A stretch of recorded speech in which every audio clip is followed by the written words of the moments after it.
So this is a conversation with Zeina Hashem Beck. She's a poet originally from Tripoli, Lebanon. We spoke about her poems, of course, and about what it means to be thinking about Lebanon from outside of Lebanon. We touched upon mental health, struggling with poetry, and even sectarian jokes. We also mentioned our respective upbringings, her in Tripoli and myself in Mount Lebanon, and what they reveal about modern Lebanese politics. Oh, and just one thing, I had some technical difficulties recording this audio, so I ended up using the file that I recorded from the computer. So you may notice a decrease in audio quality, but hopefully not that much. So as usual, you can follow the podcast on Twitter @FireTheseTimes, and if you like what I do, please consider supporting this project with only $1 a month on Patreon on buymeacoffee.com, and you can also do so directly on PayPal if you prefer. Patreon is for monthly, PayPal is for one-offs, and Buy Me a Coffee has both options. And if you cannot donate, you can still help by reviewing this podcast on Apple Podcasts or wherever you get your podcasts. Thank you.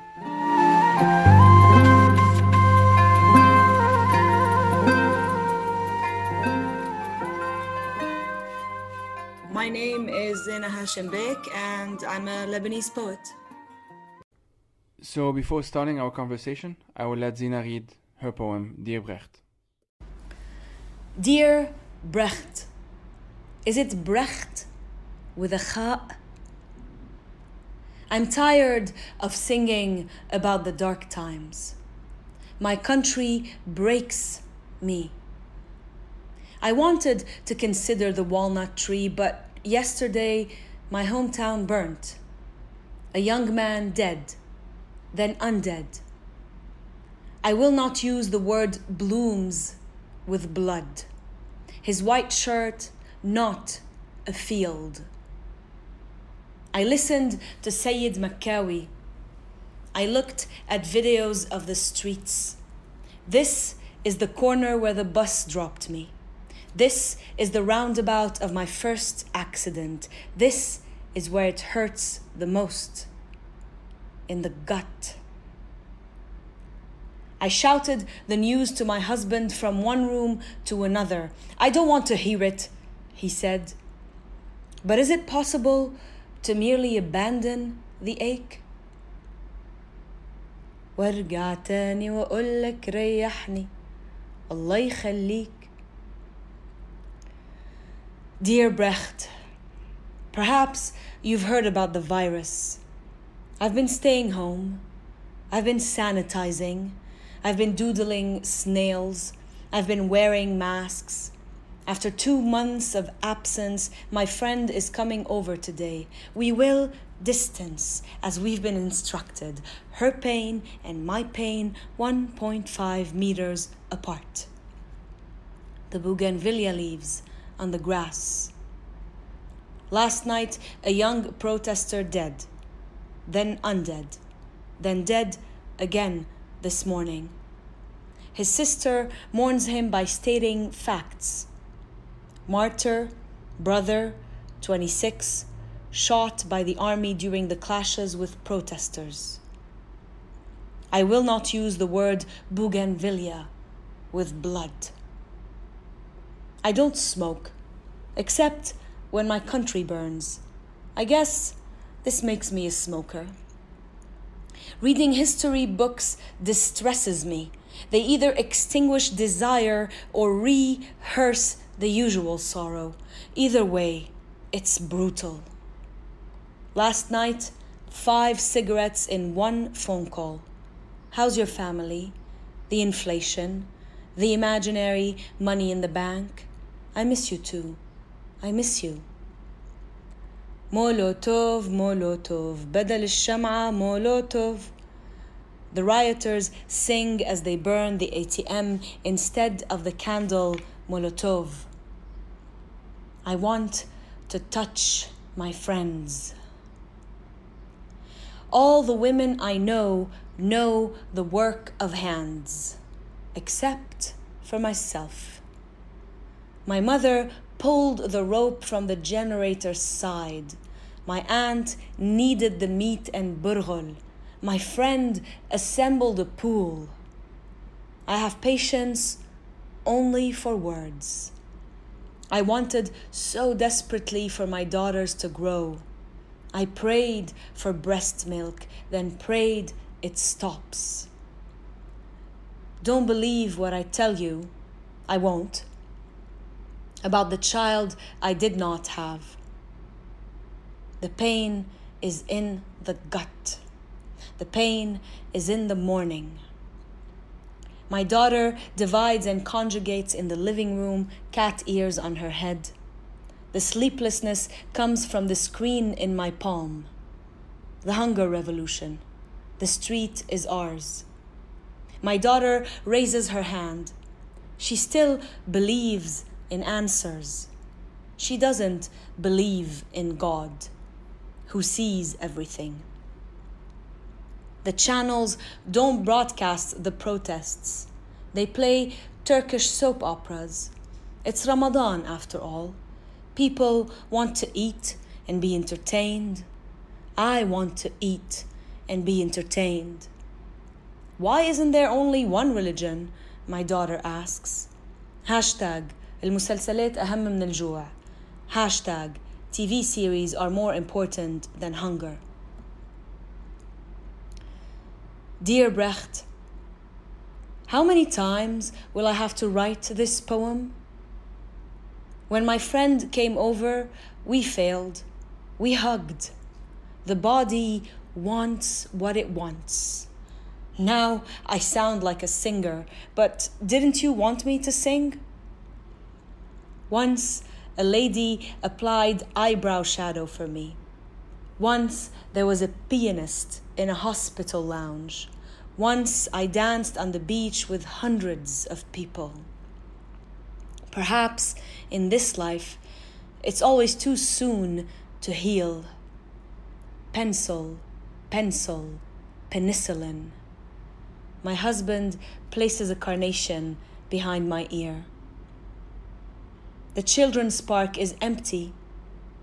I crushed a moth with my bare foot as I walked in the night garden, wasn't looking. The birds are too much, having sex in the trees. Dear Brecht, I'm waiting for the applause.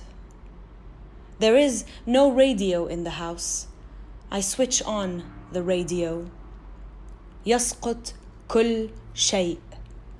Down with everything.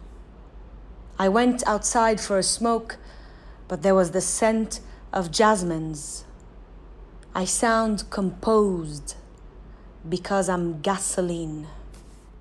So let's start with the poem we just heard you recite. Where did it come from? You said that you initially had in mind a quote-unquote uplifting poem, but then this came.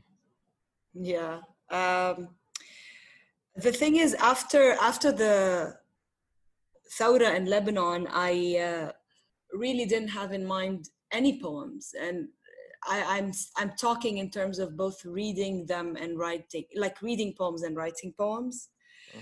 I couldn't tap into poetry, but I was working, and I'm still working on this little poetry program for the BBC4, which we titled Singing About the Dark Times, after Brecht's famous quote, which goes, and in the dark time will there also be singing?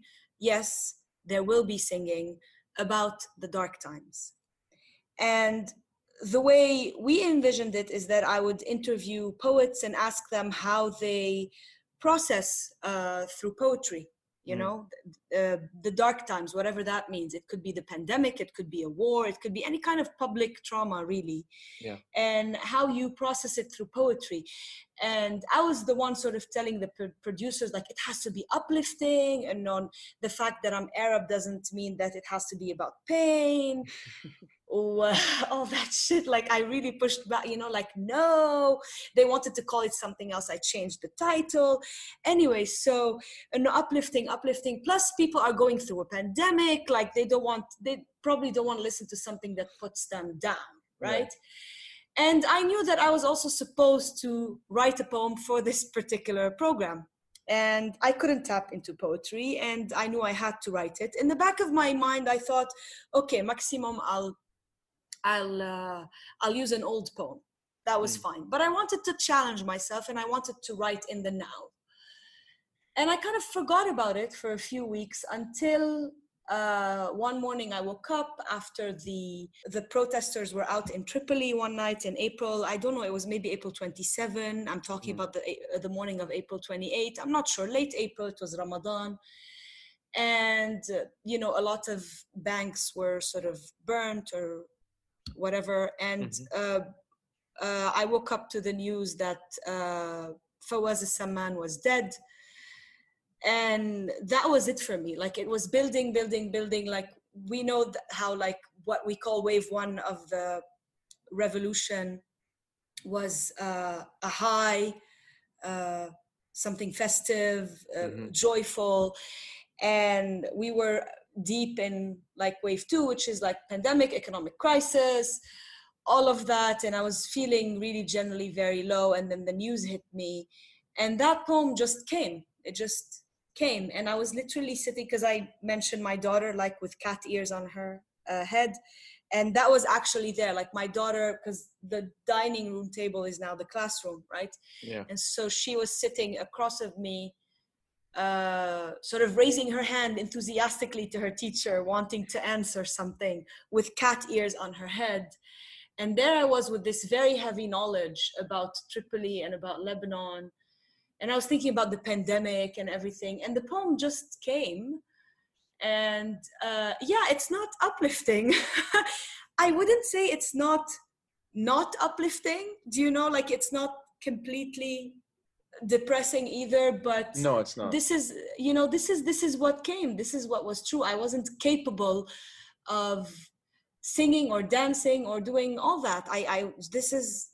And it just came, and it almost came in one go. Like, I started it on that dining room table, and I was interrupted because we were studying, and I kept working on it throughout the day. And that was it. That was the poem.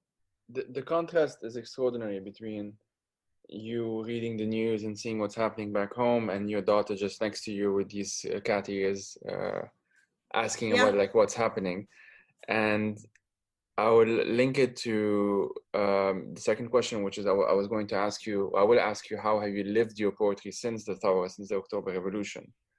And the reason why I will ask it is, this is episode number 30 in I don't know, it hasn't been that long, like a couple of months and a half. So I've been, quote unquote, very productive when it comes to the podcast, right?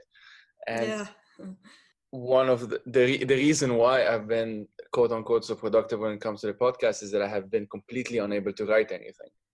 And it's been much easier for me to sort of process it by just talking about things than sitting down and writing, because I would be very, very paralyzed. There's something very paralyzing about everything being on the same screen.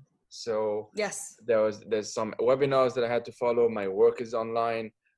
Twitter is online. The podcast is online. I'm talking to the exact same screen all the time. And there's something very odd about then, turning, quote unquote, that off. But then when you need to turn it on again, it's still the same screen. And that's been one of my issues. And now I'm recently getting back into it shway, slowly, but it hasn't gotten to a, let's say, healthy level yet. So with that in mind, how have you lived your poetry or poetry in general since October 2019? First of all, I want to thank you for being very productive on the fire these times, because I've been really enjoying listening. It's been one of the things that I've, on the receiving end, I've enjoyed listening to many of these episodes. So thank you for that. And I'm sure all of this will sort of eventually organically feed into your writing somehow. I think we need to process, when we are faced with such a colossal event, I didn't see it coming. I don't know if no one saw it coming, but I didn't see it coming at all. No. And there it was on October 17. My God, there was like a revolution happening. And so for me, it was a complete, I called it to myself, because, I talk to myself a lot. So I called it, it's a divorce from poetry. Like, I've divorced poetry. Now I'm thinking of it more as a separation, because I know in my heart of hearts that this is why I'm a poet, and this is how I process the world. And I will, it will somehow feed into my poetry again, one way or the other, like what you were saying about your essays. So I could not process through a poem. A lot of my friends were like, are you going to write a poem about the revolution? Like even through the high phase, like, are you going to write a poem about the revolution? And I didn't feel like writing a poem, and I didn't want to write a poem. And I think part of me did not want to put the revolution in a poem. Maybe later, but not now, not as I was feeling it. And to be honest, I did end up writing a poem about phase one, other than the Dear Brecht one, which is about phase two. But I was I wrote it because I was asked. Like I was specifically asked for a project to write this poem. And so I had to like sit my ass down and write it. Otherwise I wouldn't have. So, and it wasn't just in terms of writing, because my poetry writing always comes in waves anyways. Like I'm not constantly writing poetry. But in terms of reading, I usually almost only read poetry. I couldn't tap into poems. Like I'd open a poem on my screens and I couldn't. I'd read it, reread it, didn't get it, wasn't there. So there I was completely consuming the news all the time. Yeah. Whether it's on my phone or like our TV is rarely like on in our house. So the TV was always on. I turned into my dad all of a sudden. With the TV on and the news, because the news was something I really hated growing up, as a little girl. I still remember, I mean, there's a decade between us, so I don't know if you remember the exact tune, but I still remember the news tune of LBC. Do you remember it? Yeah, I do. Do you remember it? I do. And I hated it because every day at 8 we were all shushed, like shush, we want to listen to the news. And kids feel the energy. We felt the energy shift, and even as a little kid, I felt that the language of the news did not interest me. It simply didn't interest me. It was dull. It was repetitive. And even if I didn't know the content, I knew, there's no change happening. Yeah. With the Thawra, perhaps for the first time in my life, I felt like there might be a change happening. So I'm going to listen to the news, from different, like not just like the local news, but, also on social media. And my kids were like, Mama, please turn it off. Mama, what's wrong with you? Mama, you look sad. Like they pick up on this shit, Yeah. So I was consuming the news and I couldn't write poetry, but it's not that I wasn't writing at all either because I turned to prose. So my day went from like consuming the news to like sitting down either at the end of the day or the next day in the morning and writing down like journal entries every day. And it didn't last very long because I cracked in the end, because what was happening is that I was outside of Lebanon physically, but mentally I was there.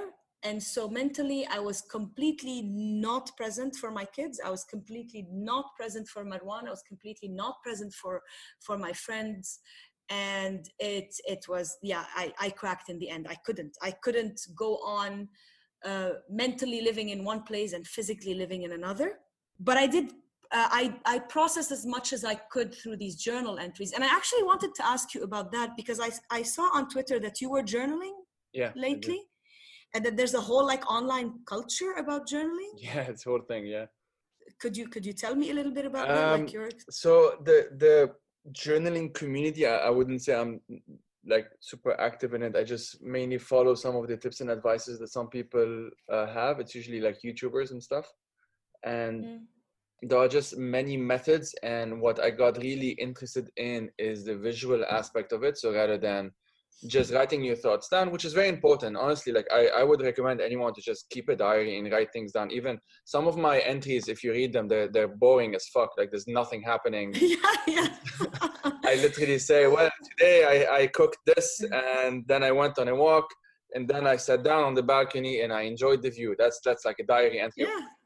Yeah. Yeah. So one of those especially the bullet journals, they would have sort of like stylistic stuff. They would actually spend a lot of time, like hours and hours, designing a certain, if they're thinking of, I don't know, they want to think of, there was one that really struck me last week. She said something along the lines of like, she has this thing like a safe space whenever she thinks of a safe space, because she didn't share too much, but I guess that in her actuality, it's something's happening. So maybe like she doesn't feel safe where she lives or whatever.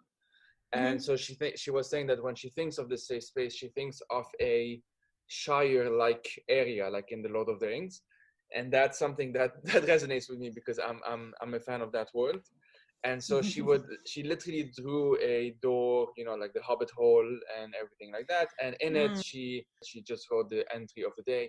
And the entry of the day is pretty mild as well. Like it's not like a poem or some citation that she found online. No, it's just like, today I woke up, I did this. But it's like she was mentally linking it to this happier place in a sense that she would want to be in. And that sort of at least uplifted her, I guess, for the moment. And so that's what I've been getting at. But this actually, like, it brings me in a sense to, I wanted to ask, you mentioned that you were writing prose instead of poetry at some point. What is the difference between the two for those who don't know? And why would one sort of fit a certain mood better than the other one? And, you know, why would the other one then fit in a different mood and so on? Yeah. I want to comment on the visual aspect before I answer your question.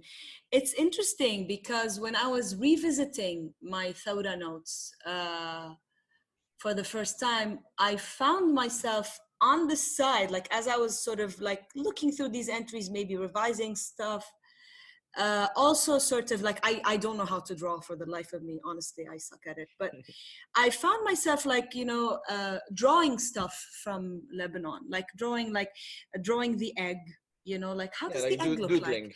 Yeah, let me draw. So it's interesting. I don't know what the link is, but it's interesting that you mentioned that. And for me, it's the entire opposite. It's not the Shire. It's not a happy place.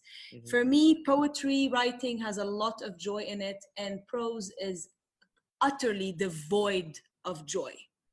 I don't know why. I mean, I tried to analyze it.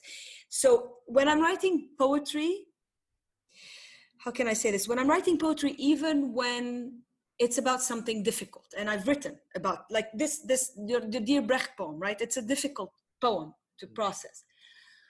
But when I'm writing it, and right after I finish writing it, and when I come back and revise it, there's a joy in the process. I feel joy. I feel like writing poetry has always been to me a kind of tapping into this deep well of knowledge that I have inside me. It's knowledge. It's not analytical thinking. All right, it's just something you know. All right, and I'm saying knowledge and not feeling, because if I'm going to say feeling, people are going to interpret as, yeah, poetry is about feeling, and then prose is about thinking. But I don't mean that. I mean this deep knowledge that is almost magical, and that I've always felt. And I've been reading essays by Audre Lorde, by the way, and in one of her essays, she talks about that. She talks about poetry versus prose, and I felt so seen. Like that book that I'm reading by Audre Lorde, it's so weird how there are books that are perfect for your state of mind right now. And I felt so seen because she said the exact same, like she said, yeah, poetry is about knowledge, whereas prose is about analyzing, you know. And she said many things too. I don't want to paraphrase her in the wrong way. I'm going to say how it feels like to me. So it feels like there's something almost magical, transcendental, and I mean it, magic. It's like you take language and you sort of, you make the best out of it. You know, this is the language that the news uses, right? It's the same tool, right? But you're taking it and you're making something magical with it, and you don't know what it is. You just read it out loud, you read it to your friends, you read it to an audience, and they go, yeah, you know. And so there's a joy in it. Even when you're talking about sad stuff, there's a joy in it. And I couldn't tap into that joy. I couldn't tap into that, and I went to nonfiction, just following a hunch. I went into journaling, and I believe in following hunches. And every day I sat down and I did not want to write, and I did not want to process through prose. And I think it's because prose probably, I was facing my repeated disappointments. I was facing a lot of things that it's not that I wasn't writing about them in poetry, because I've been writing about my relationship to Lebanon in poetry for a long time now, but it's a different space that you tap into. When I tapped to it in terms of journaling, it was like, you really come face to face with these feelings, and you have to now analyze them and kind of dig deeper. And that's painful, that's painful. And it didn't have any joy in it. And someone recently asked me, well, why did you do it if it didn't have any joy in it? And I think it's because for me, it still felt like a work of love. And I used to say that my relationship with Lebanon is a love-hate relationship. Mm-hmm. And after writing all these notes, I sort of came to the conclusion that no, it's a love-love relationship. And this is what love looks like. It's a difficult thing. It's and sometimes there's no joy in it, but there's still love in there. And I don't know if I'm making any sense or rambling. You are. And so that's how poetry versus prose feels like to me. I don't know. I mean, I might change my mind later on looking back at these notes, but yeah. So just on the visual aspect of it, one reason why I think it's been so important for me to, for example, one thing that I do from time to time is I have this very, very long Twitter thread that I started on October 17th, and it went on for, I think, over 2 months, and it's just one long Twitter thread. So I did that for documentation purposes, as in like this is useful for other people and journalists and whatever, but I also just did it for myself because I knew that it was October, and at the time I was in this weird transition phase. I was already doing my PhD, but I had left Scotland and now I'm in Switzerland, so I was in between. And due to the usual visa cap, I had to be in Lebanon to apply for the new visa. And so it just happened that I was in Lebanon during the revolution, essentially. And I knew that eventually I would have to come to Switzerland to continue the PhD.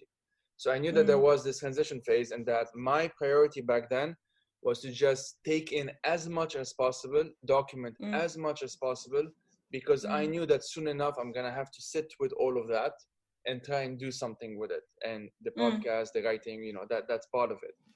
And the visual aspect is that, if I can use the example of the egg, and for those who don't know, the egg is this like old, what was it, like an opera house, cinema, I think at some point. I think cinema, yeah, it was meant to be a cinema, yeah. It was meant to be a cinema, and then it just died, like it was partly destroyed during the war, then it was never really opened again. I think briefly in the 90s they opened it for some events, but not fully.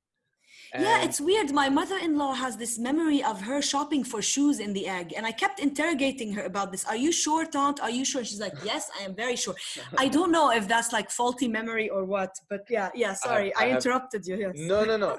Because this whole area, downtown, Balad, historically, there is this weird, it's a space that's very weird. It's like, it's temporally odd. Like we don't really know if it's in the past, it's in the present, and the future. There's like many things happening at the same time, and it's not a coincidence that that's where people went to reclaim the space and everything, obviously.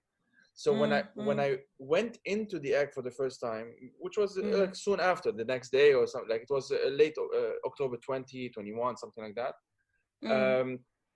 I don't know how to describe the feeling. I don't know how to tell you how weird it was. Like for me, it wasn't like I entered in, it's like ecstasy and joy and everything. I entered and I just felt like the heaviness of it. Like this is an unusual situation. Let's put it very simply. This is unusual. It's good. It's good that it's happening, but it's unusual. And because it's unusual, you don't know how it will end. You don't know if we'll manage to just open it up and turn it into something. We don't know if, at some point we might get tired or something might happen. There was this uncertainty, I should say, around it. And what happened after that is that, so I came back here, of course, and the pandemic hits. Within 2 weeks after landing, the pandemic hits, and it didn't matter that I was in Switzerland because everyone was indoors anyway. this is part of why I ended up doing this whole. You can think of the podcast as kind of like a processing diary kind of thing. And I wanted to ask you, you did mention it a bit, but like let's get into it a bit more of how it felt like for you to be outside of Lebanon while Lebanon was so present in your mind. The experience that you just mentioned of being physically in one place but mentally in another. I mean, this is something that I actually had to actively do something about, because I was completely losing control of my own mind. And yes, I was like talking with some friends who are worried about the future. Have two close friends who got married recently, and it had to be live streamed for those of us who are abroad. And it was this entire experience of, well, I was with them and I'm in my pajamas, and then, okay, well, now logging off, guys, see you. And then I'm still where I am, it's the same space. And so, I wanted to ask you a bit about, if you can talk a bit more about that experience of witnessing the revolution. If I'm not mistaken, you briefly went, or I don't actually remember, so just feel free to talk about it. And how it meant then to leave and, seeing all of that. And then recently with Wave 2.0, talk a bit more about what that was, especially because after you answer, I want to get more into Tripoli specifically. Oh God. Where do I start? So when the revolution, on October 17th, I was in London. I was performing, and I went backstage and I opened WhatsApp, and my brother-in-law was like, "والعانة بلبنان, tune into LBC, ثورة." And I find it really beautiful that from that first moment, some people had named it Thawra, like my brother-in-law had sent Thawra, without any processing of it, really. And I know that some people are going to say, no, this is not a Thawra, it's just an uprising. And, they might be right from like an analytical point of view, but I don't give a shit. Emotionally, it was a Thawra for me.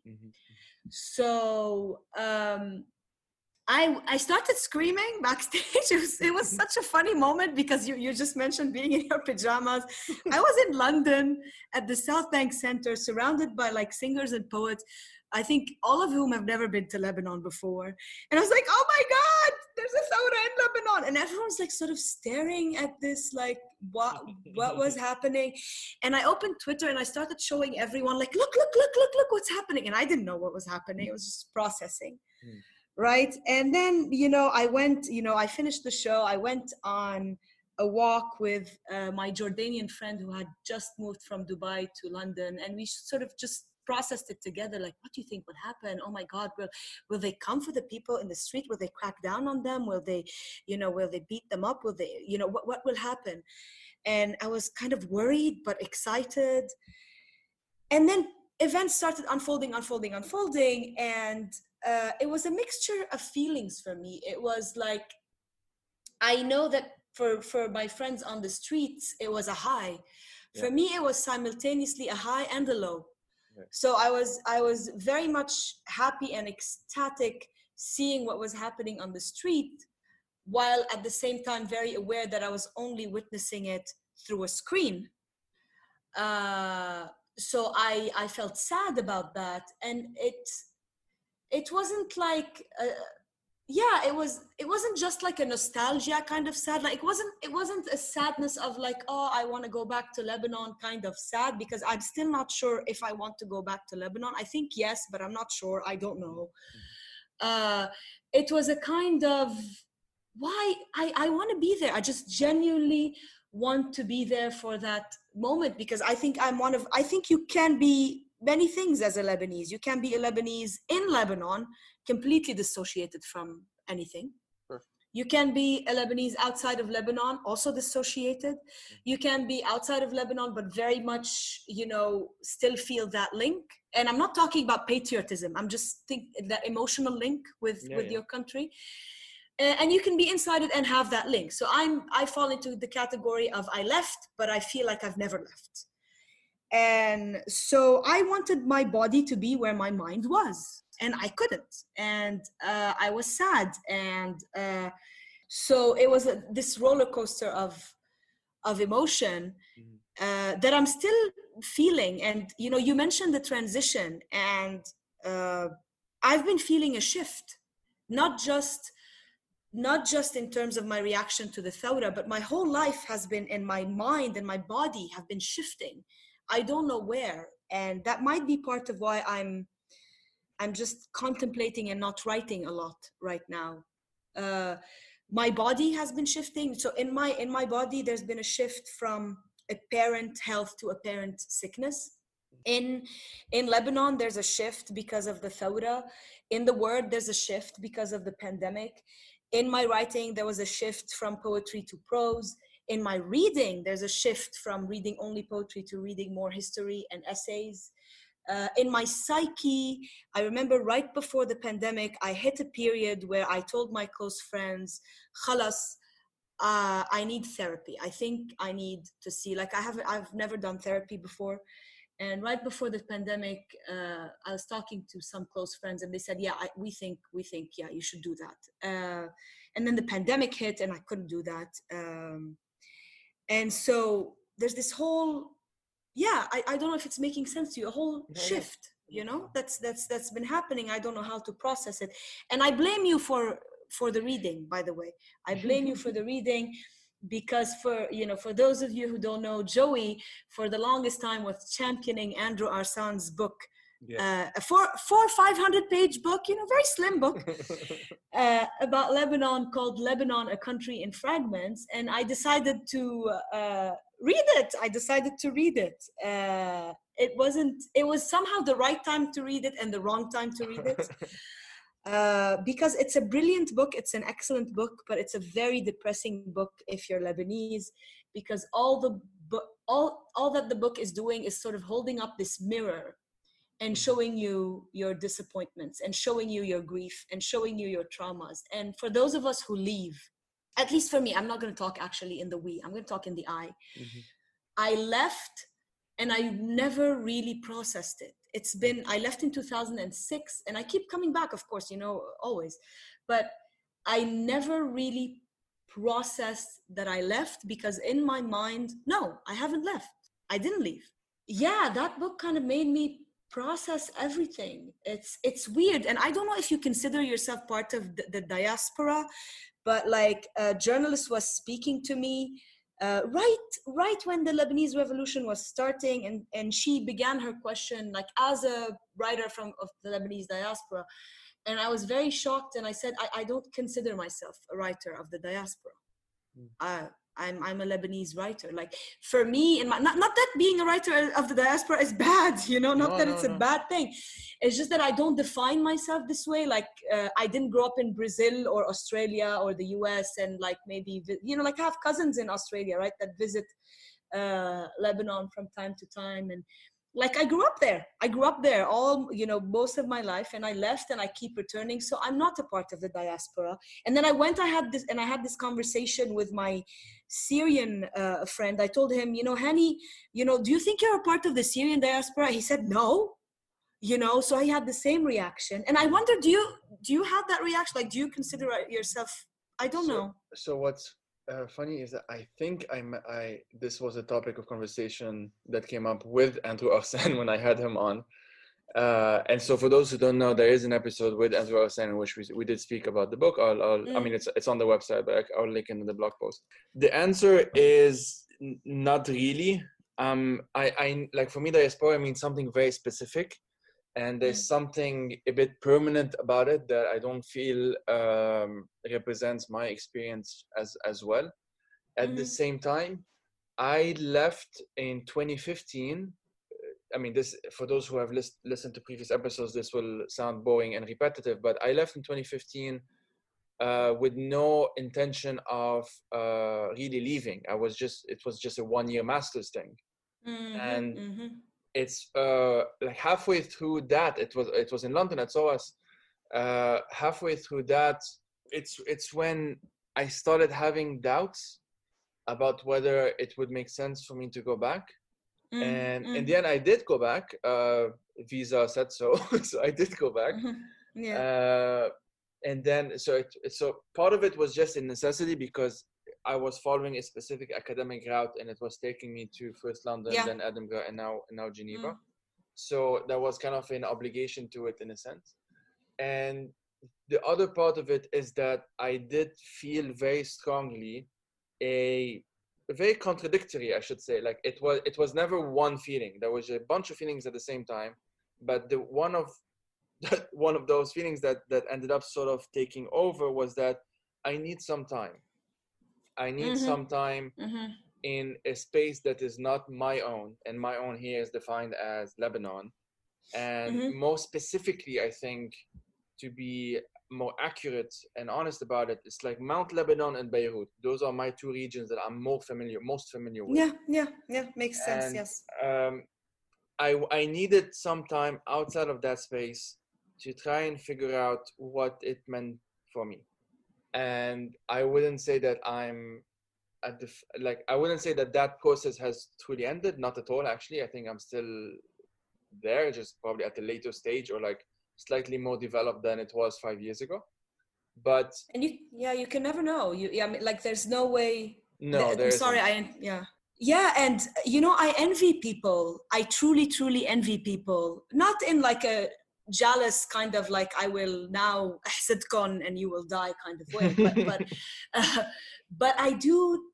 It's baffling to me. People who come up to me and they have a plan. They're like, so we are now in Dubai, right? Yes. But we know that in 5 years we're gonna end up in California, and we're gonna buy a house and whatever, and this is what we're gonna do. Because I am very frustrated at the fact that what you said, you were following, like it's like you were making it up as you go, right? You were following this academic. Pretty much. It's the same thing for me. I wasn't following an academic route, but I was just like, Marwan and I got married, and then he found a job in Saudi. Then I followed him. Then we went to Bahrain. Then we are here in Dubai, and I never ever felt at home in Bahrain or in Saudi at all. I feel more at home in Dubai because of the people, because I think people are homes. But there's a weekly conversation that I call it the weekly conversation that I either have with Marwan or my friends or both, the Lebanese friends, of like, so where do you think we will end up? And it's a conversation that's absolutely useless. It's useless because it leads nowhere. It's like we're turning in circles. I'm talking to him. So do you think maybe France, and if you hear us, it's like we have, نحن شو عنا options, but we can get up and go to, like if we have the goddamn luxury, Yeah. And no, but we still say it.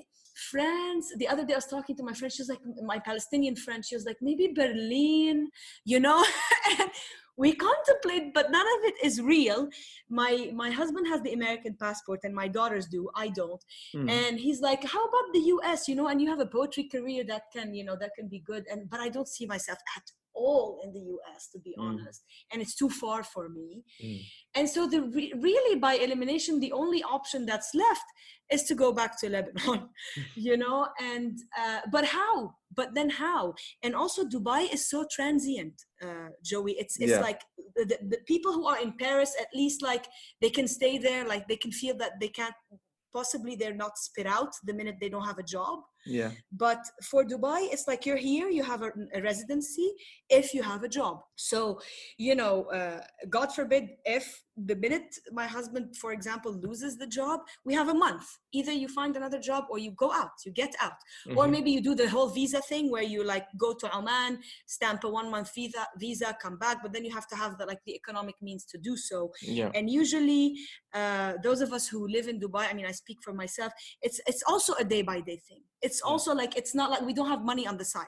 We live a comfortable life, but it's a comfortable life as long as the salary comes in. Once the salary is out, we are completely screwed, and then we have to leave the country. So we feel, I felt, you feel spit out by Lebanon because there's not enough room. Yes. For you to develop. And then I feel like any day now, Dubai can spit me out. And so hence I have this constant conversation, because I'm always like bracing myself, of like, where could I go? And that's why I envy people who have more stability in their life and who could genuinely say, like, in 5 years, I'm going to be in, in the States, or go back to France, or, it's difficult, but It maybe is. also it's a creative, like it's generative. I don't know. Yeah, what's your It does have, like, I would say that the particular experience that I've had in the past 5 years has definitely allowed me to connect with people who have similar enough experiences. It doesn't have to be the exact same one, of course, but like enough similarities between us that there's an immediate bond. So in recent months, just recently, I mean, just a few days ago, I published this essay. It's not really an essay, it's kind of more like a conversation that I had with people from Lausanne, which is this Hong Kong collective. And what I connected with one person at first, and then with other groups in the collective and the media outlet, is this whole notion of transience, because Hong Kong, was a British colony, then was literally basically handed over to China in 97. And there are these people that are like, there are people who are from pre-97, who some of them have a specific British passport, others don't. And others who some identify more as Chinese, some increasingly, especially with the youth, they identify more as Hong Kongers, primarily neither British nor Chinese. And there is this expiry date when it comes to Hong Kong. I've been calling it an expiry date. Yeah. That's pretty much what it is. Like 2047, that is a specific date. There was the handover to China. 50 years is the two system, one country, two system model. After that, then the integration towards China is that's supposed to be the process, although they would say it's happening much faster now. So anyway, the thing that I connected with them is having this feeling of an expiry date. In their case, it's literal, like there is, like it's literally written 2047. That's the date. With us, it's well, we don't know what's going to happen tomorrow. In that sense, that kind of expiry date, it's more of an anticipation. And there's a book called The Anticipation of Violence, whatever it's called. This is the academic term for it in Lebanon. And okay, good to know. Okay, all it means is that it's as it sounds. It's that we live our lives with an anticipation of violence. And there's this anecdote which really marked me when I listened to it. And he was mentioning the story of he was meeting someone, and that someone was a politician. And so there was some event happening in Lebanon, and with some clashes. I don't think it was 2008. I think it was something much smaller than that. And so some tension, some whatever. And then suddenly the bodyguard of that politician immediately ran out to the rooftop with his gun, and basically was muttering to himself, almost like, I think something along he wrote it in English, but I can that's imagine. in Andrew's book. That's in Andrew's book. That was Andrew's book. Okay, Oh my God, that gave me the chills. Yes, exactly. Continue, please. Yes, continue describing. So he was saying something along those lines, like they're coming, which I can imagine he was saying it in Arabic, like Jayin, basically. Yeah. He prepared himself to like be on the attack. Oh my God. Immediately prepared himself for a war. And that's something like it's very symbolic. And then he went down, and then I guess Andrew then spoke to, I think it was the wife of the guy. The wife, yes. Yeah, who said like haram, like this guy is haram. Tired, or he's sick, or he's whatever. But like what she was describing is PTSD. Like this guy has PTSD. It's a textbook case of PTSD. It's actually one of the worst forms of it. Like to actually be physically ready to go on the fight. That's pretty extreme. Yeah, my God, yeah. We have the different. We are the younger generation, so we have a different kind of. I think it's. We inherited it. We don't have the same one. It's like we inherited secondhand trauma, or secondhand memory, or secondhand. There are all of these terms. And I think that's why I've been like, that's one of the reasons. I have many reasons, some of them are personal. One of the reasons why I wanted to go into, like, to do some therapy, because the thawra made me realize, have conversations like the ones we're having now, and read books like Andrew's book, that kind of like brought up, and I wanted to see like what I have inherited maybe, and what, but not just politically, but also on like a personal level, a family level, and all of that. Absolutely. But and I also want to add that I also wanted to leave Lebanon. Like I wanted, like, I don't know if I really, really wanted to, but like, I would imagine that I'm the kind of person who would want to be exposed to as many countries and cultures. Like I like that, you know, I genuinely like that. So it's not that I don't want to leave. It's just that I want to have like maybe the possibility to return, because in my head I want to return. It's in my head, it only makes sense to return there. I mean, where else, you know?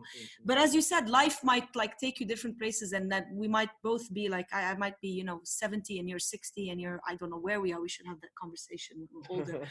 So a part of me wanted to leave Tripoli to go to Beirut. I couldn't wait. And a part of me wanted to leave Lebanon.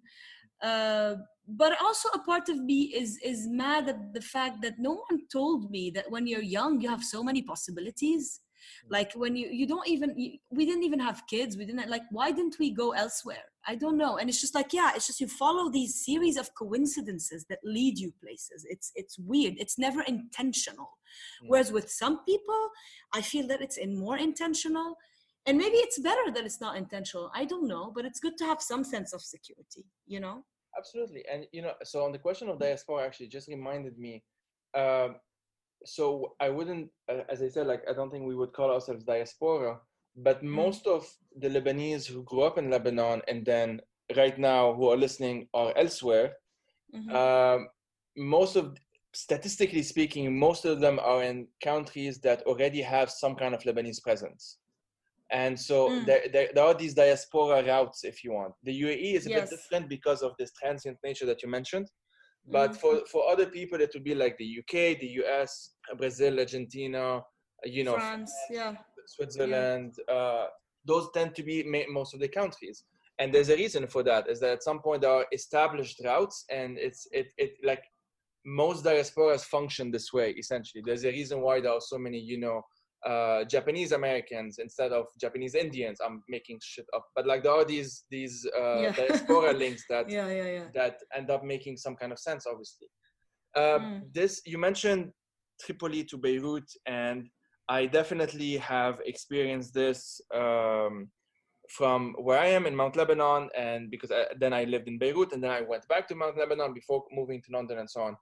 And when I think of going back to Lebanon, if I ever do go back to Lebanon, I actually don't know where I would physically land, in the sense of would it be Beirut, or whether it would be Mount Lebanon, or maybe elsewhere. Like who the fuck knows? Like maybe elsewhere in Lebanon at this point. I don't know.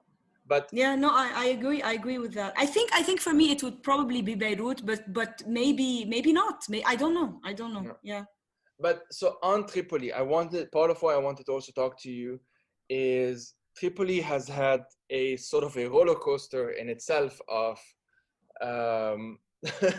of, I don't know, of reputation, of emotions, of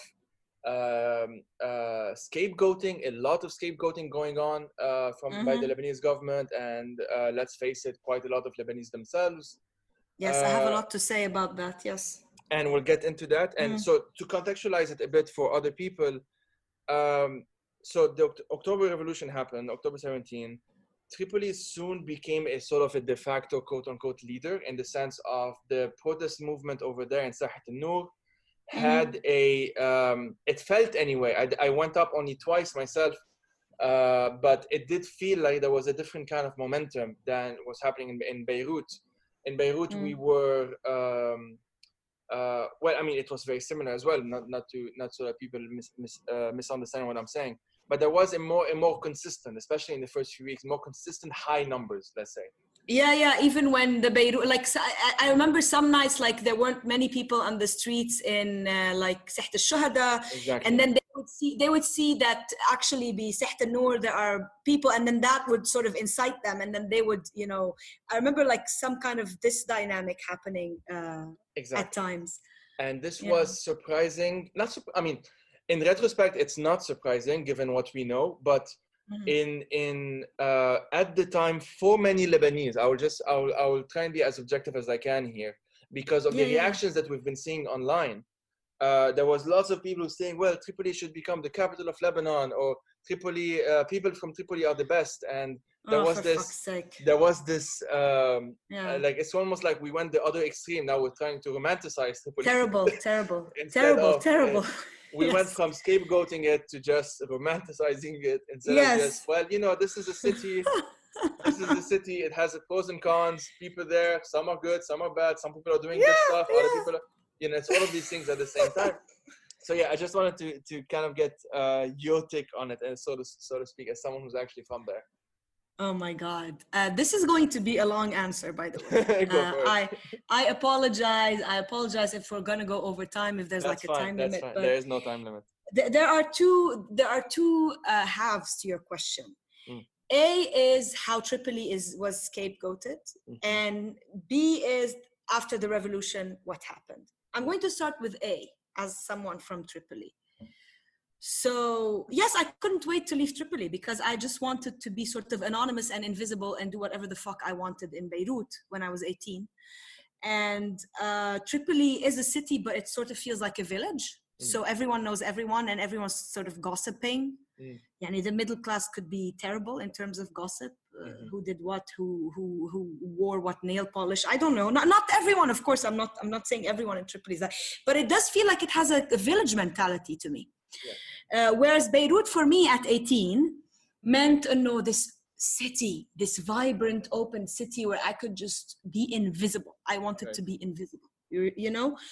So that was it. But having said that, you know, moving to Beirut, I remember, you know, I no longer have the heavy Tripoli accent, unless I talk with my dad and brother specifically, I feel. Yeah. لا my mom كمان. So when my husband and I are visiting my parents, I switch. Like it's a different kind of accent than the accent I talk to him with, and Marwan goes like, Zeina, شو صار لك? Why are you speaking in this accent? It's a heavy accent, you know. Shabak, you know, like this is how I revert to it. And so when I went at 18, went to Beirut, I was very much aware that I had an accent and kind of tried to hide it when talking to people in Beirut. And that says something. That says something about how you think you might be inferior, you know, in your accent. And that says something about how people view Tripoli. And definitely, there's a lot of Lebanese people who view Tripoli as a very Muslim city, as I've heard so many times that, Tripoli is just part of Syria. And I don't know why the fuck that should be like an insult to be part of Syria, but it was meant as an insult, like, يعني انتو مع سوريا. And I remember, you know, my husband is Christian, I'm a Muslim. So we were together for a long, long time. We grew up together. And that says something about Tripoli, that we grew up together, that isn't available in all, you know, like, why don't you show this about Tripoli, right? We grew up together, and we genuinely, I went out with him. We started dating when we were 13. It took us like about a year and a half to realize that we were from two different religions. Like, we didn't give a fuck, you know?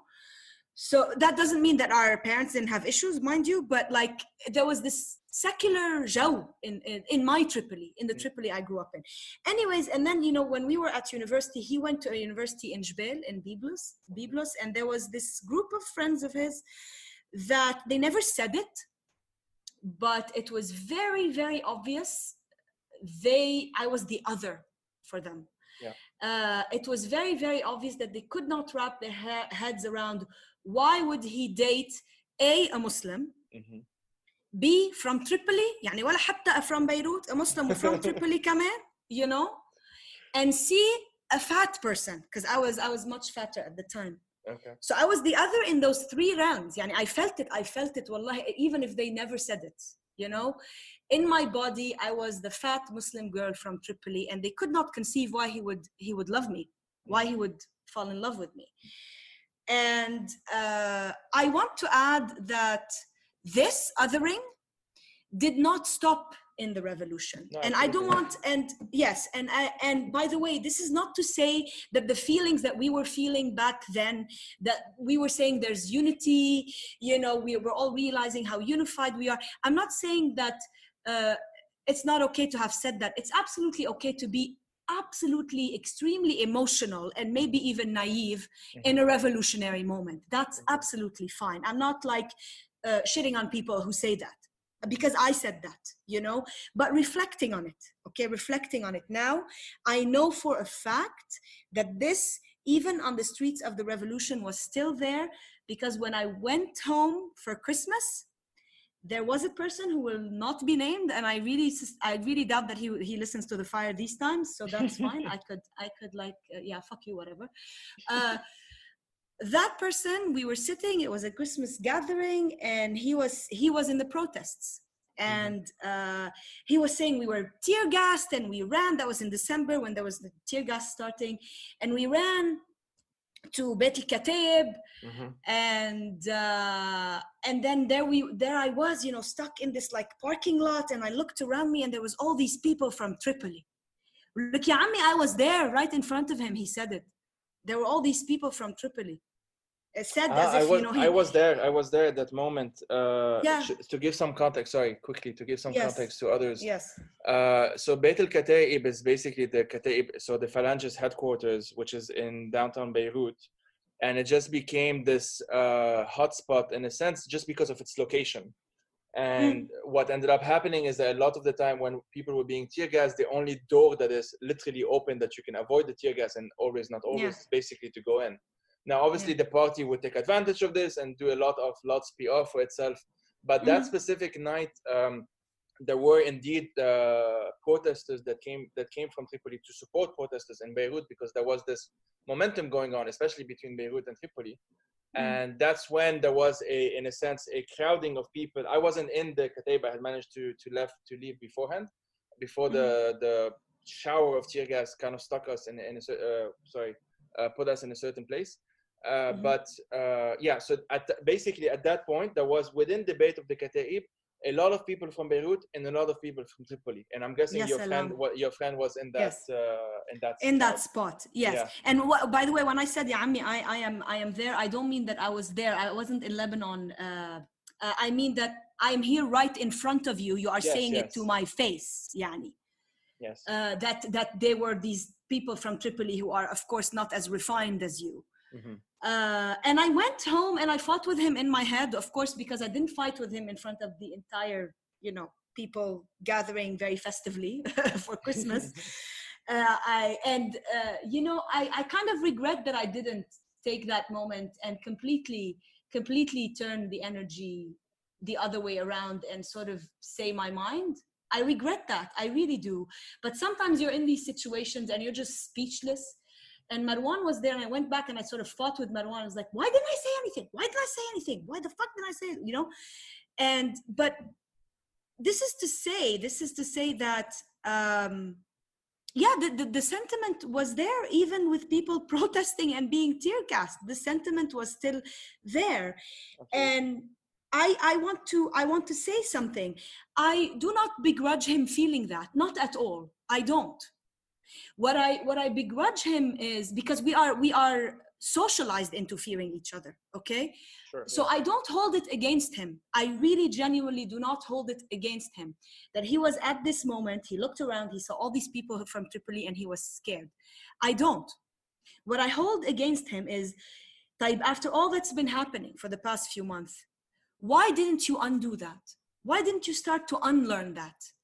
And this is why I'm bringing up all this negative experiences, not just to say, people say shitty things about Tripolitans, no, but to say that if we do not acknowledge that these feelings exist, we will never be able to transform them, because they don't exist, right? So if you're going in the street saying, hey, there's no difference between us, we're all the same, I love you, you love me, whatever, you're not doing anything. Whereas if you acknowledge that you felt uncomfortable, actually you felt uncomfortable with all these people from a different city that, you know, in your environment, you learned was demonized, you know, across the years. And then you go back and you say, why did I feel this way? And you unlearn it. This is where real change happens. Yeah. It's in acknowledging that, yeah, you were wrong about shit, and now how can I right that wrong? Yeah. And I've had experiences in my life where that wrong was righted as well. And I want to tell you another episode and then sort of go back to your experience as someone from Mount Lebanon as well, because I have a very close friend from Mount Lebanon that I met in AUB, and we were working in the theater together, and I really love him. He's a close friend. And when I first met him, so we kind of hung out a lot, and there was this moment that is really ingrained in my memory where we were sitting at College Hall, okay, and he looked at me and he said, you know, Zeina, growing up from where I am, I never really knew a Muslim person, never had Muslim friends before you. And I wonder, like, yeah, like, you're okay, you know, like, you're, you know, like, we're okay. And it wasn't like, yeah, and oh my God, Muslims are okay and they wear short skirts. It wasn't that. It was a genuine moment of transformation where he revised what he has been taught. And it's not his fault that he has been taught this. It's absolutely not his fault, but it is his fault if after, you know, seeing what he saw and learning what he learned, that he didn't undo it and he kept thinking in that way of thinking. And that's where the transformation. And another fact that I relate to in my own life is that, you know, I am Muslim, my husband is Christian. We grew up together in you know, the lycée in Tripoli, and I don't think we get any credit for just falling in love with each other, because yani, you've done nothing if you just like fell in love with someone from a different religion. You just fell in love, you can't help it, all right? So this is not where the real change happens. And wallah, I fell in love, because I know a lot of people who fell in love with people from different religions and they couldn't break that wall. They couldn't. They broke it off and they went on and married people from different religions. And sometimes I wonder that if I had given in and married a Muslim, would I have had completely different thoughts in terms of religion and politics and whatever than the thoughts I have now, you know? So it's not that wallah, Zeina is inherently brilliant, yani, wallah, and above, you know, being indoctrinated. It's that, you know, it so happens that I fell in love with a Christian, and that we decided together to cross that, to acknowledge there are differences, to acknowledge that we feel uncomfortable about certain things, and to talk this shit out, and to transform, and to really like get into, okay, no, so now how are we going to get our kids out of this fucking cycle? And this is how transformation happens, you know? So I want to answer the second part of your question about Tripoli, like what I felt during the revolution in terms of the depiction of Tripoli. But I wanted to ask you, of someone from Mount Lebanon, like how was Tripoli depicted, if it was at all to you? Oh, it was, of course. It's very similar to what your friend said. I can literally tell you when's the first time, who was my first Muslim friend. And her name is Marwa, and we were, so I would have been 15 and a half. That would have been the first time in my life. And the only reason that happened is because she was the only probably not only, but like one of the few non-Christians in the Catholic school that I was in. I did not go to a lycée. I went to a lycée the third time around before starting AUB. But so I had more of a transition in a sense before university. For many people from Mount Lebanon, the transition is, they go to university probably, and in university there's just more people in it from more places, and that's when they start making friends from elsewhere or whatever. In my case, it was just like a bit before, because I already did lycée, and lycée was more secular, had more people from, I shouldn't say lycée, it wasn't officially lycée, but it was a laïque system, a secular system. So growing up, there was a lot of negative associations, not with Tripoli people, Tripolitans themselves, but with the whole, you're almost part of Syria thing that you mentioned before. So there was this, I mean, obviously, you know this, the calling someone from Homs is an insult, you know, someone who's Homse. I later learned that Syrians themselves do this as well, actually. But I didn't know this at the time. And I didn't even know what Hamse meant other than the negative connotation that it had. So for me, it was the negative. It was for those who don't know, Hamse meant someone at the time who's stupid. That was the insult that you would give people. I did not actually know it meant someone who is from Homs. I did not know this until like at some point, I probably like when I was 17 or 18 or something. So my upbringing was more. I'm struggling to call it innocent because it's not really innocent, but there wasn't a. And the Hamse thing that I mentioned was in school, it wasn't at home. But for me growing up at home, my mom, my grandma, my grandma's a different thing, let's put that aside. But with my mom, it was more, Lebanon is this place. I won't tell you much about the civil war. It's too complicated. There's lots of trauma going on. So basically I grew up not knowing anything about the past of Lebanon. I discovered all of these names of, when I discovered who Jaja was and On was when Jaja was released and On came back. That's when I discovered who they were. Nasrallah and Hariri and all of these names, pretty much all in 2005. That like a crash course of Lebanese history at once.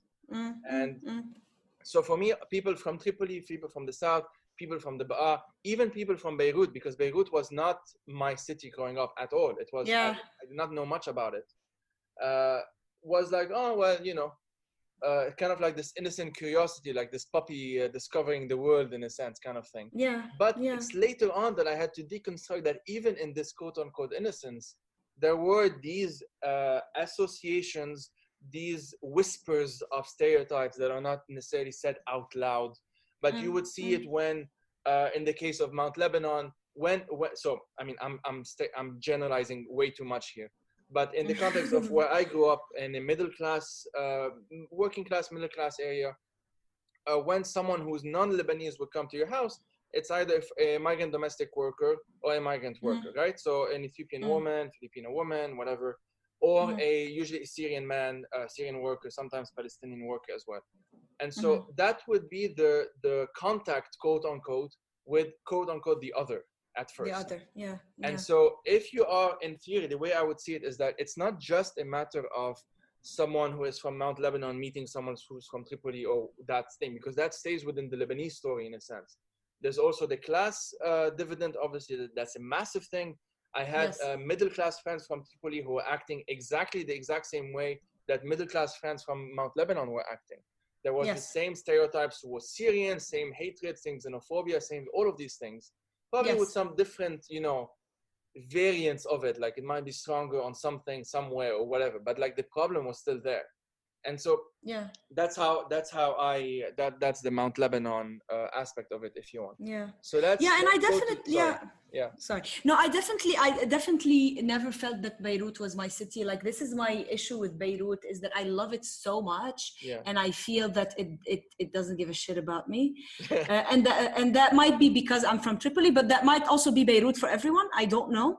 It never felt like it was my city, but I love it. And I definitely grew up not knowing anything about the South as well, you know, like, so you were going to say, I'm sorry, you were saying something. No. So I was transitioning semi-awkwardly to the second part of like the romanticization of Tripoli, the post-October stuff of, so my God. For those who don't know, I mean, no, you'll just talk about it. So feel free to contextualize it at the same time.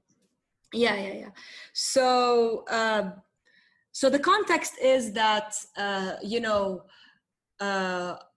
all of a sudden, I think, I don't know, the first time, I think it was maybe the third day or something, I was looking at my Instagram feed and I saw this like massive crowd dancing to a DJ who I would later on know was DJ Madi, who became like famous. Dancing, like literally dancing with their like phone lights on, and I was like, oh my God, where is that? And I didn't recognize Siht al-Nur because there wasn't like the word Allah wasn't there in the video. It wasn't. And it took me a while to then read the captions and recognize that, oh my God, this is Trablus, you know. And I was shocked. I was really shocked. And it was such beautiful footage, massive amount of people just dancing, and it went, like as you said, went on and on for weeks and months. And my shock wasn't the shock of I didn't expect that from Tripoli. My shock was, well, A, all these people in the streets, because it was like really early on in the revolution. And B, it was the fact that I never expected this to come out of Beirut. So it was about the decentralization of the revolution. It was about the fact that the revolution was becoming decentralized, and that meant a lot to me, not just in terms of Tripoli, but also in terms of southern towns and villages and cities as well, right? So the shock was that there was, that the revolution was decentralized, and that was very, very, very important for me. Now, soon after this, after all this like amazing footage was like invading social media from Tripoli, people started calling Tripoli the bride of the revolution, which I utterly hated. I hated that. And I know it comes from a good place. Like, again, I'm not against you if you said that. It comes from a good place, but I hate it for many reasons. You are personifying Tripoli, right? The city. You are personifying her as a woman. And what is the best thing a woman could be? What is the best thing we can be? Arus. Ya salam. Yani arus. Yani come on. I was never interested in, I'm a woman, like I never wore this goddamn white, like, I have nothing against the white dress, but I didn't want to wear it. I didn't want to do this whole shit. And it wasn't like me being a arus that was the most cathartic experience of my whole life. All right. It was just like we signed a paper, walked out. Okay, now we're married. Now, next. What? Now what? So why this sexist, patriarchal, racist terminology? That was my first issue.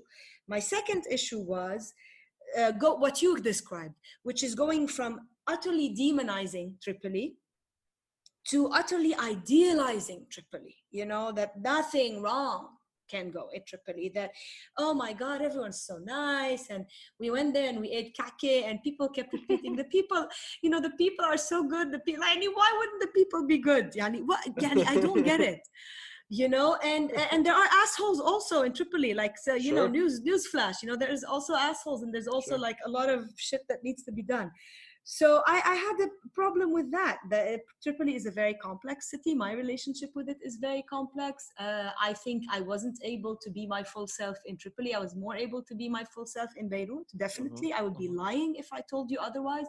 But also it's a city that has childhood memories, that has a lot of tenderness, that is home.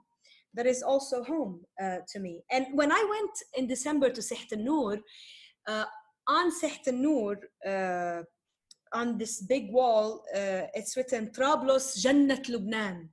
Udkhuluha bisalam aminin. I don't know about you, but if you were inviting me into your own house, while at the same time telling me, don't worry, you're going to be safe in my house, I'm not going to go into that house. Why? Why udkhuluha bisa? Of course, again, I realize where all of this is coming from. It's like this overcompensation from the city want to overcompensate and say, come to us. We are safe. But it's kind of creepy too. So just be you. And we need more complicated conversations. We need to acknowledge that Tripoli is also a city that has a lot of shit going on that we need to undo. Let me quickly say, there was also it's not justification for it, but I sort of understood where that need to overcompensate also came from at the time, because and I linked it, and I have a number of screenshots and links for those who want to see the extent of what we're talking about here, of what we mean when we mean by scapegoating. Because there were, OTV obviously was doing this quite a lot. OTV is the, for those who don't know, is the channel associated with the current president's political party. Very, very lovely TV station. And they were constantly making shit up about Tripoli. And they were doing this in the same breath, like in the same language, that the same scapegoating that they would do against Syrians. And that's where the whole connotation happens all the time as well.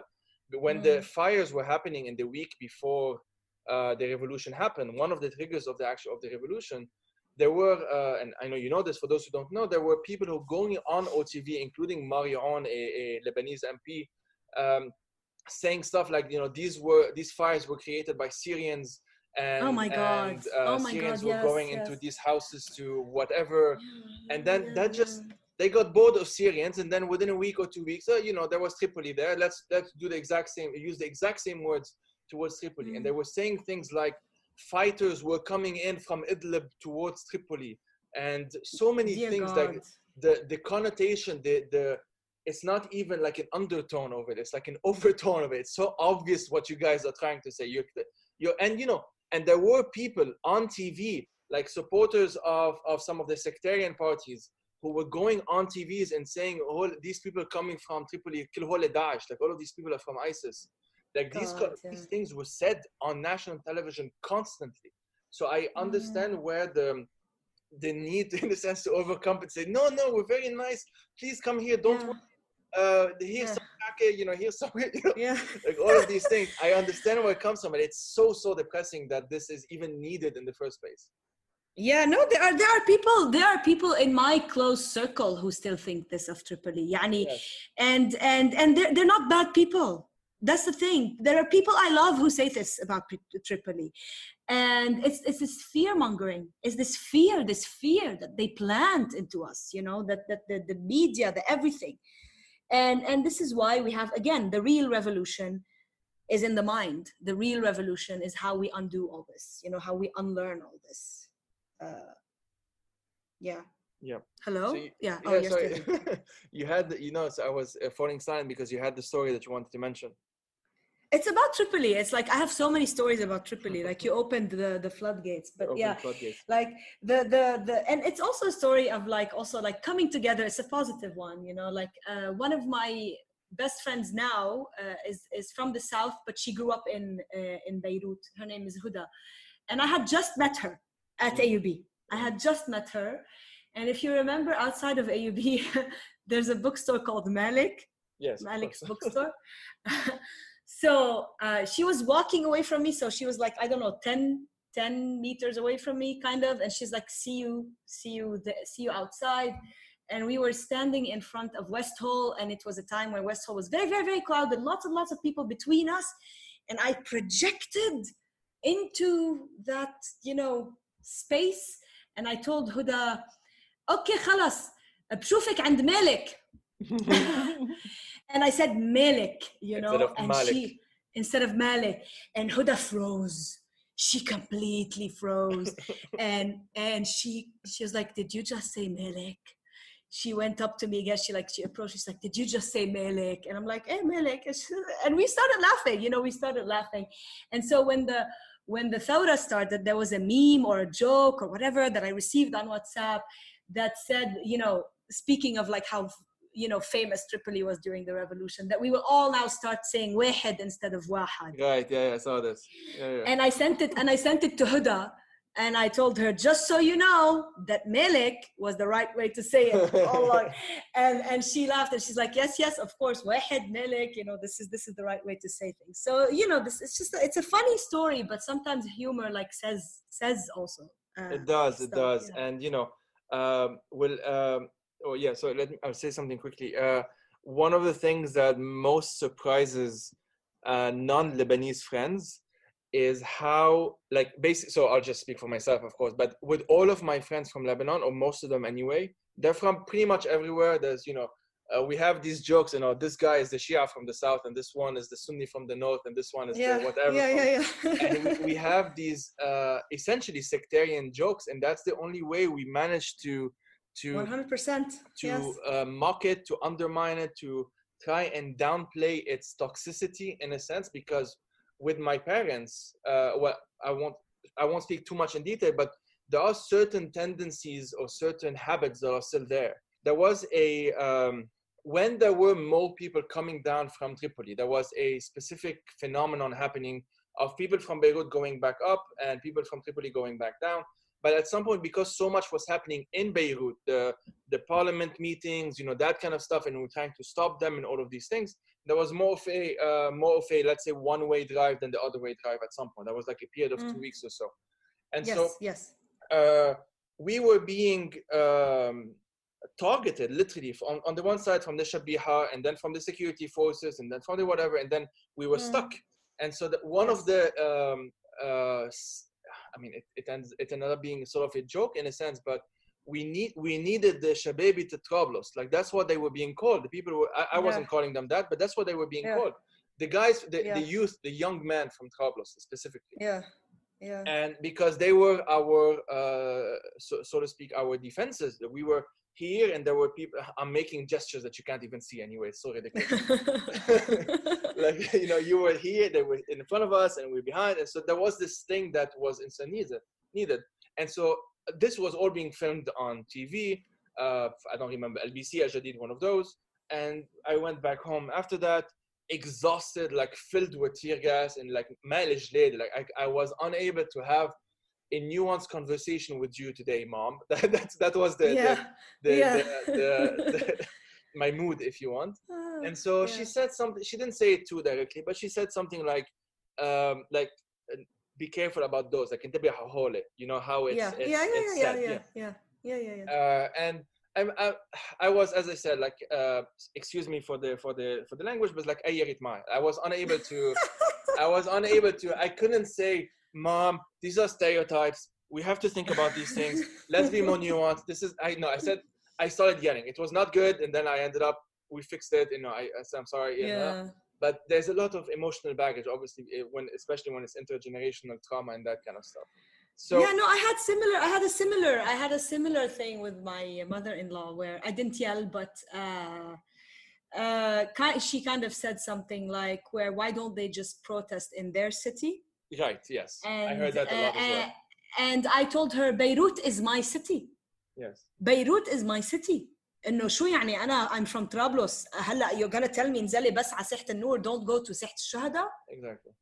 But it's also a class thing, you see, because someone like me, no, you can go protest the Martyrs Square. You're not threatening. It's okay. I'm middle class. I'm harmless. It's also a class thing.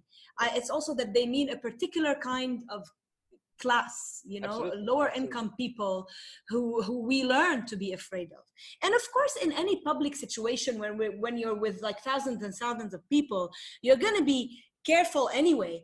But I wasn't there with the tear gas. I went there in November when it was sort of high, and I have a fear. I have a real fear of spaces where there's lots of people, but I did not feel for a second that I was not safe. But that might have shifted in later events. That might have shifted when the tear gas started. So I understand that as your mom, she wants to tell you انتبه in general, like be careful in general. Sure, absolutely. But yeah, we have to unlearn so many things. We have to unlearn so many things, really. There's a lot there, and there's a lot in the humor. Can I comment on the humor? And that would be the last thing I said. Of course. There's a lot of people who aren't Lebanese don't understand how inappropriate the humor is. Yes. and how actually sectarian the humor is. During the Thawra, one of the groups that we grew up with, the Lycée group, our friends from Lycée, at some stage, Marwan was commenting something, and someone was like, يعني Marwan, خلاص, didn't you become a Sunni now? You've been married to Zeina all this time. And Marwan was like, لا Allah room. Of course he doesn't mean any of this shit, لا Allah room. And then I commented like, زوجي واحد منهم, كلهم يعني كلهم. And we don't mean any of this. And it's a humorous way to actually, like you said, exactly what you said, to undo all of this. Yeah. If we can make jokes about it so openly, it's no longer threatening. One of the humor, like the role of humor in this situation is that if I make a joke about Shias to my Shia friend, that means that we are comfortable enough that we are able to be just friends. And I make the exact same jokes, if not much worse jokes about Maronites, my quote unquote community. It's all of these jokes. Okay, so on a final note, and this has been a long and honestly very productive and fun conversation. What are some of your, let's put it this way, what are some of the things you're looking forward to, in the sense of, if we're talking about a shift, as we mentioned before, between being able to read and write poetry to struggling with it and then going to prose and then trying to come, all of these things. What are some of the future developments that you kind of feel, and by future I'm talking like tomorrow, don't worry, it's not like 10 years from now. what are some of the things that you feel you are ready or like willing to get into in the, let's say, in the short-term future? Honestly, I don't think I'm ready to get into any kind of writing right now. I think probably I will spend a lot more time thinking and reading and trusting that writing will sort of come. I mean, I do have a third poetry collection that's almost done, so I want to dive back into that and shape it. But what I would want is, I would want for myself to have more peace. I don't think I'm in a peaceful state of mind right now. I would want to quiet my mind a little bit. I think there's too much happening, too much happening. Or maybe, I all of a sudden realized that there is too much happening. I don't know. I think that it is a generalized feeling, that's for sure. Yeah, I look forward to having some quiet in my mind, honestly. I hope to be able to tap into poetry, of course, to go back to it. There's a quote by the poet Mina Alexander, and she says, "We have poetry, so we do not die of history."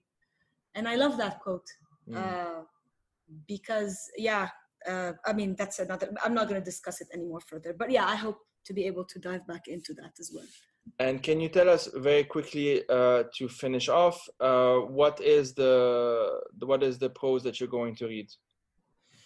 Yeah, so this is a small excerpt of the journaling that I was doing during like the first wave of the Thawra. And it's just, I just chose a day. I chose not even the whole day, like a part of the day where I am talking to my friend on the phone and sort of processing. Awesome, Zeina. Thanks a lot for your time. Thank you, Joey. Thank you. So thank you for listening, and we will finish off this episode with Zeina's recording. Thank you. Layla calls, asks if I'll be in Dubai for Christmas. I say yes, most probably, though we're thinking of going to Lebanon. She's staying in Dubai, she says, and inviting herself to my house for Christmas. It's become a tradition for Marwan and I to have some friends and their families over for Christmas Eve, and Layla, who's usually in Lebanon around that time, has decided to stay in Dubai this year. Her mother passed away in March.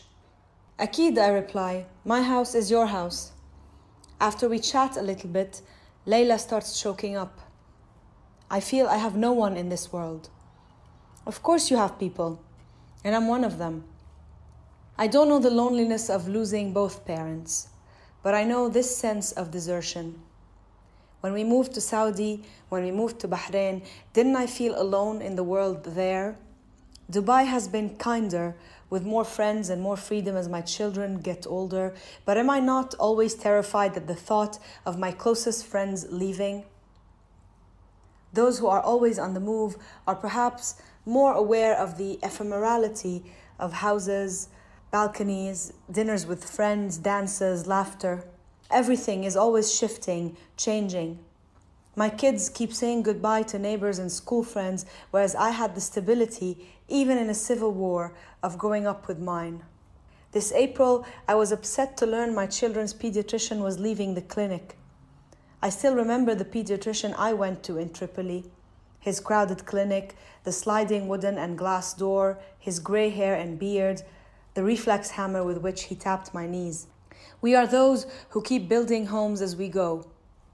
My panic in 2012 when we moved to Dubai was because it was the first time since I'd left Lebanon that I felt almost at home. I managed to make friends, connected with people who love poetry, drove a goddamn car, began to have regular cafe corners, and once I realized the joy of all this, I was afraid to lose it again. I used to stand in my girls' bedroom as they slept and pray to God we don't move again. Not even to Lebanon, which became emptier and emptier of friends every year. I was tired of beginning. Beginnings meant less the excitement of the possible and more the loss of the comforting familiar. It matters so much to be able to call a friend and tell them you're coming over for Christmas. And yet, don't I know in my heart that Dubai is not enough, that I've perhaps already started to leave? I tell Layla that Rana and I might go to Lebanon this weekend. I might also go with her for a few days in December when she's due for her routine multiple sclerosis tests in Beirut. This way, I'd get to be with her, and I'd also get to be inside the Thawra again. But Zeina, Layla says, even if you go, even if you keep going, you're not inside the revolution.